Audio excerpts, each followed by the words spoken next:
জঙ্গলে টুনি আর মিঠু নামের দুই বন্ধু বাস করত। বেশ কিছুদিন ধরে জঙ্গলে খাবারের খুব অভাব চলায় তারা দুজনেই খুব চিন্তিত ছিল। বুঝলে মিঠু দিদি, এভাবে বসে থাকলে তো আমাদের না খেয়ে মরতে হবে। জঙ্গলে কোথাও কোনো ফলমূল নেই। আমি বরং একটু দূরের জঙ্গলটায় গিয়ে খাবারের খোঁজ করি। তুমি ঠিকই বলেছ টুনি, কিন্তু সাবধানে যেও। আজকাল চারপাশের পরিবেশ একদম ভালো নয়। ঈশ্বর তোমার মঙ্গল করুন। খাবারের খোঁজে উড়তে উড়তে টুনি জঙ্গলের এক নির্জন জায়গায় এসে পৌঁছায়। সেখানে সে একটি অদ্ভুত ও চমৎকার ফল দেখতে পায়। ওহ খোদা, এটা কি দেখছি আমি?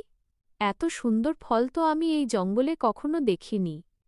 এটা থেকে কেমন যেন জাদুকরি আলো বের হচ্ছে। আহা, ফলটার সামনে মনে মনে বলতেই আমার প্রিয় সব খাবার চলে এলো। এটা তো সাধারণ ফল নয়, এটা একটা জাদুকরি ফল। আমি এটা বাড়ি নিয়ে যাই। আরে বাহ, টুনির কপাল তো দেখি খুলে গেছে। ওই জাদুকরি ফলটা যদি আমি পেয়ে যাই, তাহলে তো আমার আর সারা জীবন খাবারের অভাব হবে না। ওটা আমাকে চুরি করতেই হবে। টুনি জাদুকরি ফলটি এনে নিজের বাসার সামনে রেখে ক্লান্ত হয়ে ঘুমিয়ে পড়ে। আর সেই সুযোগেই লোভী কালু কাক সেখানে এসে হাজির হয়। হি হি হি, টুনি তো গভীর ঘুমে মগ্ন। এই সুযোগে ফলটা নিয়ে কেটে পড়ি। বোকা টুনি টেরই পাবে না কে তার ভাগ্য চুরি করে নিয়ে গেল। বিদায় টুনি, এবার এই জাদুকরি ফল দিয়ে আমি একা একা রাজকীয় খাবার খাব। হি হি হি।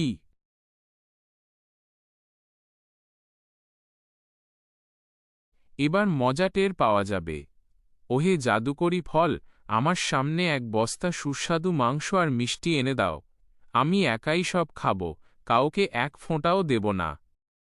কিন্তু জাদুকরি ফলটি ছিল কেবল সৎ পাখিদের জন্য। কালু কাকের চরম লোভ এবং চুরির অপরাধে জাদুর ফলটি থেকে একটি তীব্র আলোর ঝলকানি বের হল।